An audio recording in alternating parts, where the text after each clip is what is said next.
Parce que eux aussi, parmi leurs maladies, dans le fiqh et dans plein d'autres choses, il y en a un, je crois qu'il s'appelle Sami quelque chose.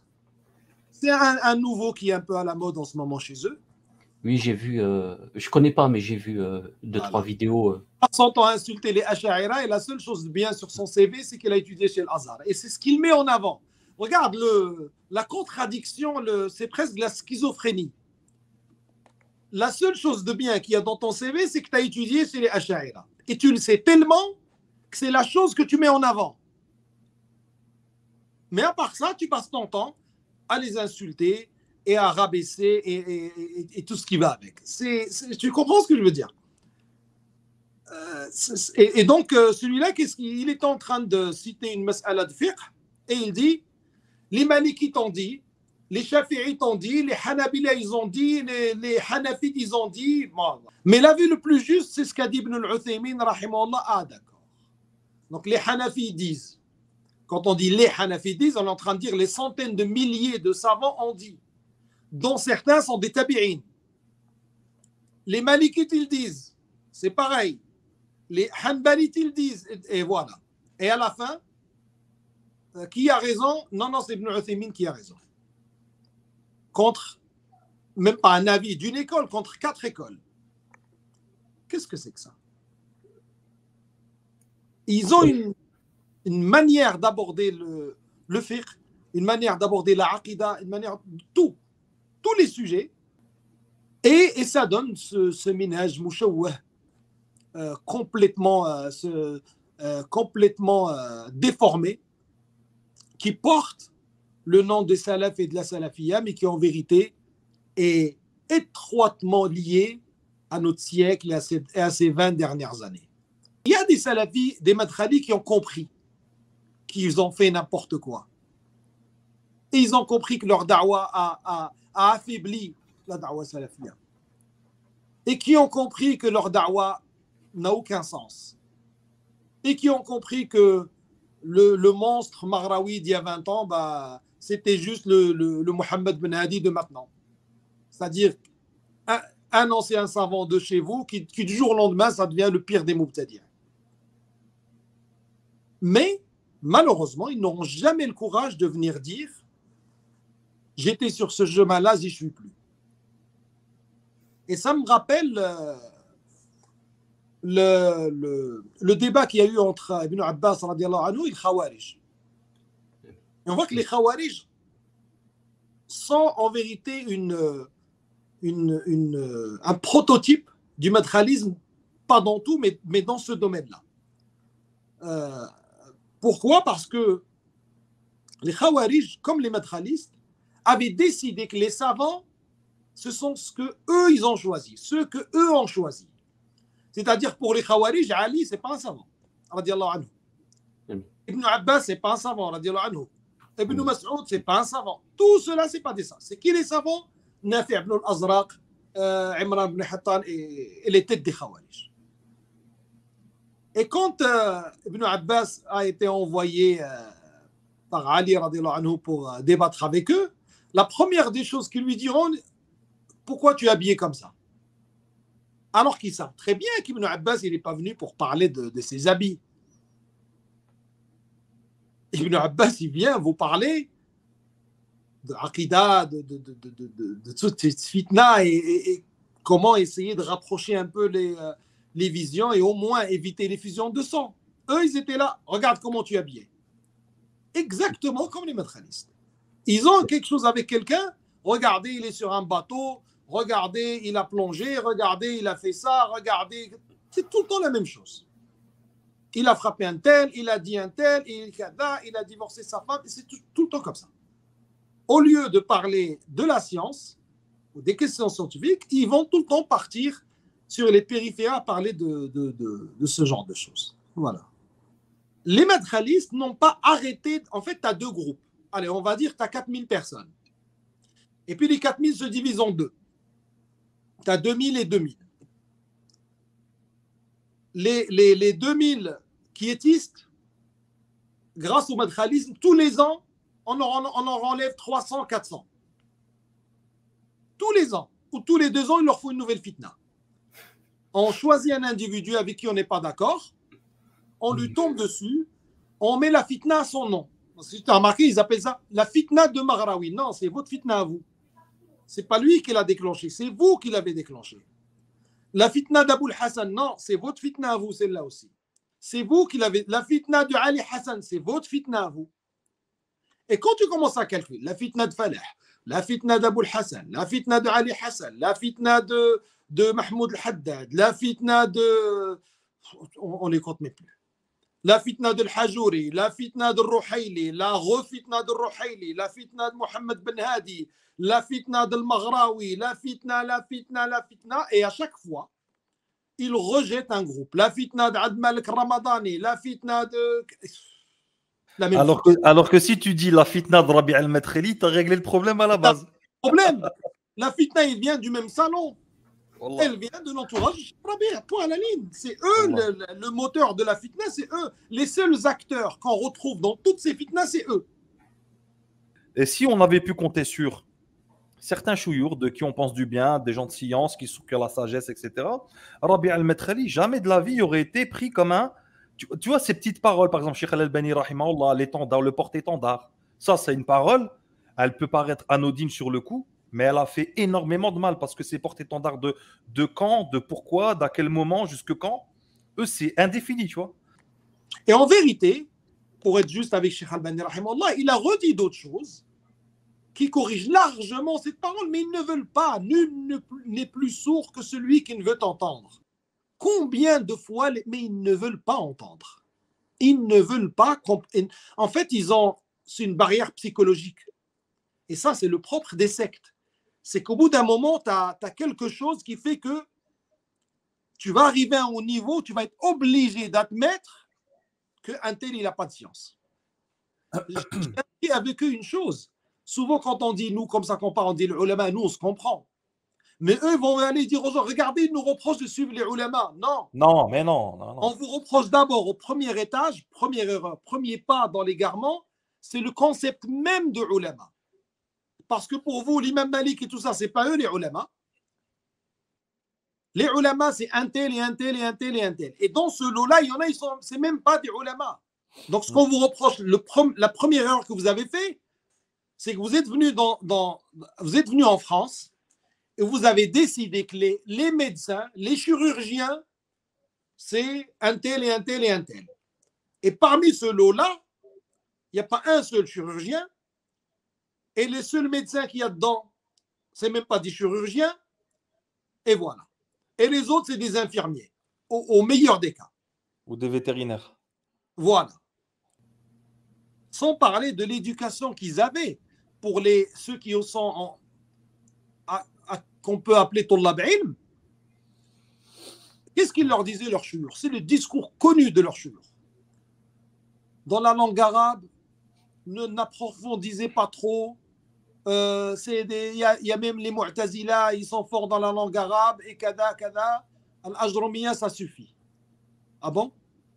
Il conduisait les étudiants à ne pas étudier. J'ai pas souvenir. T'aurais eu une anecdote? Plein.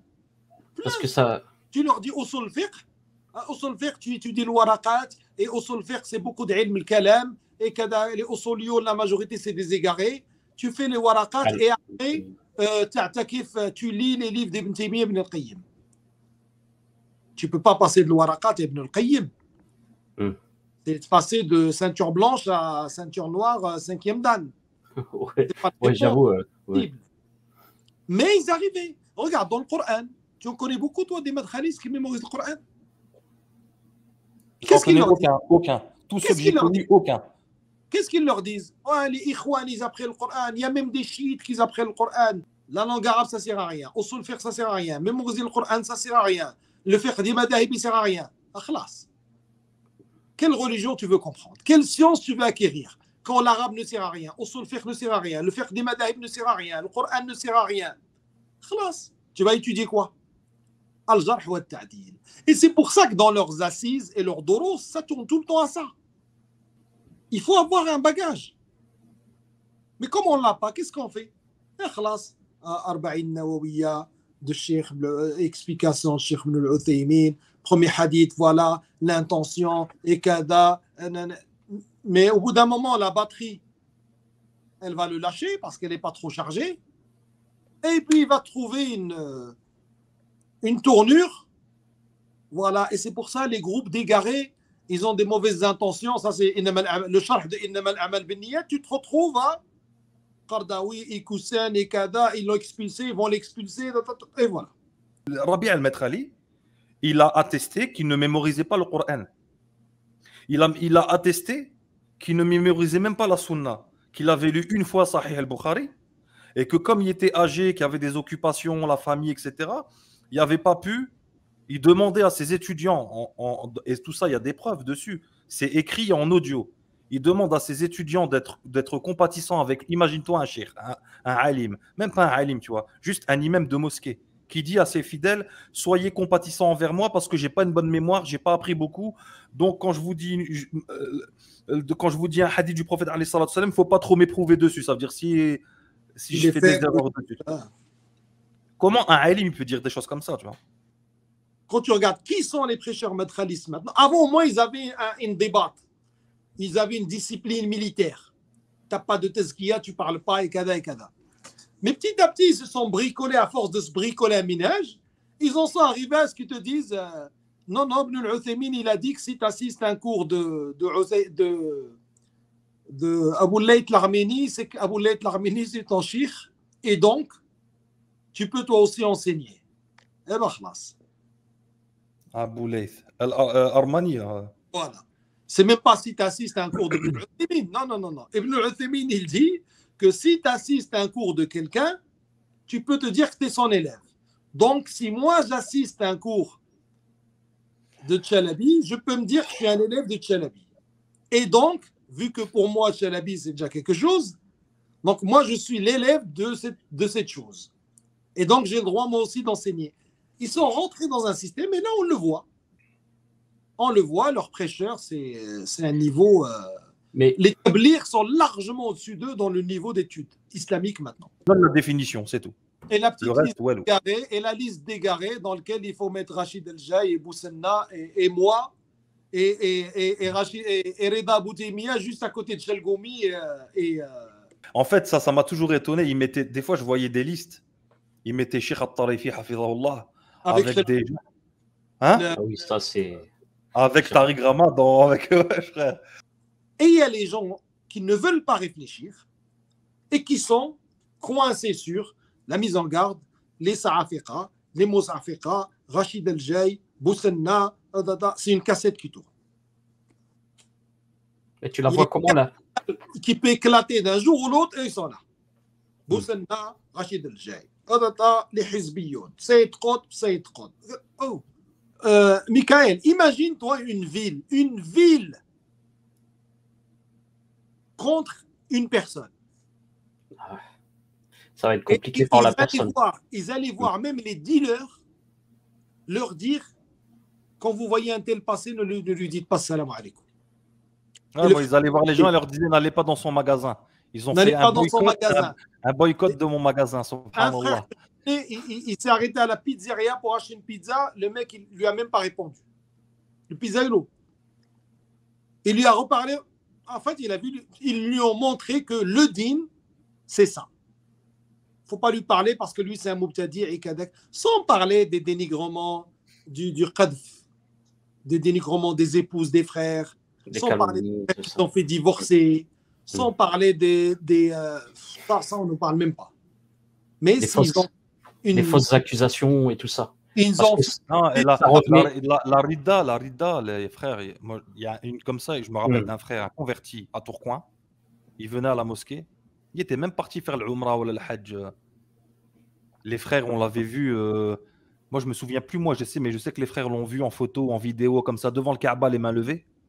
Qu'après, ces gens-là, après Artet, tu vois, tu l'as retrouvé plusieurs années, complètement délaissé le din et tout, parce que va pas chez lui. L'imam de la mosquée s'appelait Omar, il disait va pas chez Omar, parce qu'il n'est pas clair, parce que lui ne se positionne pas. Alors que, tu vois, Omar, il enseignait aux gens le Coran, il enseignait aux gens, il donnait des cours quasiment tous les jours de badahiyat, tu vois, de fiqh, le salat, le zakat, etc. Ils l'ont éloigné des frères et de la mosquée. Et il a fini, tout le monde le sait que l'iman, il faut le nourrir, tu vois. La foi, il faut l'alimenter. Si tu empêches les gens d'aller à la mosquée, de fréquenter des frères, etc., ils vont fréquenter qui? Il a refréquenté ses anciens amis. Et il est passé de Doha devant la Kaaba au Koufr. Moi aussi, Michael, Wallah, des frères avec qui j'avais une bonne entente. Ils m'ont hajar du jour au lendemain, des frères chez qui j'allais manger, avec qui je passais du temps. Wallah, des frères, j'arrive même pas à le croire maintenant que je t'en parle. Des frères avec qui on avait une bonne entente. On se fréquentait, on passait du temps ensemble. Wallahi, du jour au lendemain, muqata'a tamma. Il n'y a plus la salam, la kalam. Mais ils te croisent, ils partent, ils s'enfuient. Ils te détestent, l'Arbi. Ils te détestent plus qu'ils détestent Éric Zemmour. Moi, ils ont dit que j'étais pire qu'un juif. C'est pareil, comme on parlait tout à l'heure de packaging, c'est un packaging qui leur a été vendu. Tu viens voir un jeune et tu lui dis, c'est bon, à partir de demain, tu peux rester dealer, mais t'es mieux que Kishk, qui est mort en sous-joute parce que toi, t'es pas un hizbi. Une fois tu as fait rentrer ça, tu sais que le phénomène du matralisme, au bout d'un moment, il y avait des voyous matralistes. Ah oui. C'est pas des anciens voyous, des actuels voyous matralistes. Ah oui, oui, des rappeurs matralistes, il y en a beaucoup. Mais ça, c'est un truc qui me choque parce que dans les années 2000, ça n'existait pas ce genre de choses, même chez les matralistes. Comme Gims qui dit me souhaitez pas joyeux Noël, les Sahaba ils faisaient pas Noël. Alors ou l'autre, comment il s'appelle, Bassam, qui dit ouais, nous on est salafis, on est des salaf salih. Ouais, mais il y a un frère salafi qui allait sur son antenne, sur la Halib, je sais pas quoi là. C'est que le niveau des deux, on est au point que demain, Tarifi, Yassarallah Amrah, si demain il décide de le tuer, il lui coupe la tête. Anna, je mets ma tête à couper qui est Ahmed Khalid qui va te tweeter Allahu Akbar, les salafs étaient contents dans la mort des Mubtadi'a. A'udhu billah. On connaît ça d'eux, hein, ça c'est vrai. Quand Abdelrahman Abdel Khaliq il est mort, avec toutes les mukhalafat que tu peux avoir avec lui, ils étaient contents de fêter la mort de quelqu'un. Même Cheikh Abdel Mohsen Al-Abbad, quand il a écrit Rifqan Ahli Sunnati wa Bi Ahli Sunnah, ils l'ont parce qu'ils ne pouvaient pas aller trop loin, parce qu'ils peuvent pas, ils s'attaquent pas aux ulama qui ont un certain rang, mais c'est parce que c'est un manque de courage. Rabi Al-Madkhali, il y a plein de gens sur qui il n'a pas parlé, pas parce qu'il parlait pas en privé, il parlait avec certains étudiants, il parlait, mais il se retenait de le faire publiquement parce qu'il savait qu'il ne pouvait pas parler, sinon il tombait. Combien de fois Al-Fawzan, même Al-Rajihi, ça a pris du temps. Ils ont commencé un peu vers la fin, à se lâcher sur lui parce qu'il commençait à être trop violent. Mais Cheikh Al-Fawzan, combien de fois ils auraient aimé parler, quoi, mais ils ne parlent pas. Non, tous. De toute façon, les cercles privés, ils ne se gênent pas. Hein. Tu prends les ultras sur le guadeloupéen et tout ça, eux, ça fait très longtemps, ils se lâchent sur Al-Fawzan, l'Abbad, son fils, tout. En fait, il ne sert que des intérêts, soit des ennemis de l'islam, soit des ennemis du sunnisme. C'est les seuls qui applaudissent et qui sont contents de cette da'wa-là. Wallah al-Musta'an. D'ailleurs, les Madakhila, il n'y a pas de réfutation scientifique. En réalité, il n'y a rien chez eux dans l'Aqida, dans rien. Il n'y a aucune réfutation chez eux. Tout ce qu'ils font, c'est un tel, il ne s'est pas positionné, un tel, c'est un hizbi, Cheikh a dit, il ne faut pas prendre d'un tel. Le jarh muqaddimun ala ils ont montré une photo de Boussenna à côté d'Ammar al-Asfar. Voilà. Ils ont collé avec une vidéo où Ammar al-Asfar disait le droit c'est la République, bref, un truc comme ça. Et voilà. Et elle est belle la réfutation scientifique. C'est important pour la jeunesse de ne pas tomber dans ce piège-là. Et je dis bien la jeunesse parce que bon, les anciens, ils ont fait leur vie et tout. Mais les jeunes, ils sont plus fragiles. Ils vont perdre leur temps. Tout jeune qui est tenté par le matralisme, je lui dis, tu vas perdre ton temps. Exactement. Tu ne vas rien apprendre. Tu vas récolter avec ta langue beaucoup de péchés. Et le jour où tu le regretteras, ça sera trop tard. Les années perdues ne reviennent pas. Le manque de foi et le manque de spiritualité, tu pourras peut-être le rattraper, mais tu as loupé beaucoup d'années. Et les péchés, Allahu A'lam. Tu sais, moi, régulièrement, Michael, je reçois des SMS de frères qui me disent Salam alaikum, tu ne me connais pas, mais excuse-moi, je parlais sur toi. Je te demande pardon, kada. Wallah, régulièrement, ça m'arrive. Alhamdulillah. Mais tu sais, moi je leur dis toujours, j'aime pas les accabler. Tu vois, je dis, alhamdoulilah, je suis content pour toi, tu es pardonné, cher frère. Mais tu sais, des fois, je leur dis, dans ma tête, hein, d'accord, moi je suis en vie pour l'instant. Tu m'as demandé pardon, je t'ai pardonné. Et Rachid Adash, tu vas lui demander pardon. Et ouais, Et Saïd Qutb, tu vas lui demander pardon comment? Et Bakr Abou Zayd, tu vas lui demander pardon comment? Et Ibn Jibrin, tu vas lui demander pardon comment? Et pour les plus ultra parmi eux, Nawawi, Ibn Hajar et Abu Hanifa, je ne sais pas combien, tu vas leur demander pardon comment eux. C'est ça le problème. Un des sages disait, l'homme sage apprend de ses erreurs. Mais plus sage est celui qui apprend des erreurs des autres. Donc, ne prolongez pas encore la souffrance de la Oumma. Ne prolongez pas encore la liste de vos méfaits. N'augmentez pas encore vos mauvaises actions à continuer à parler des imams et des dou'at et kada.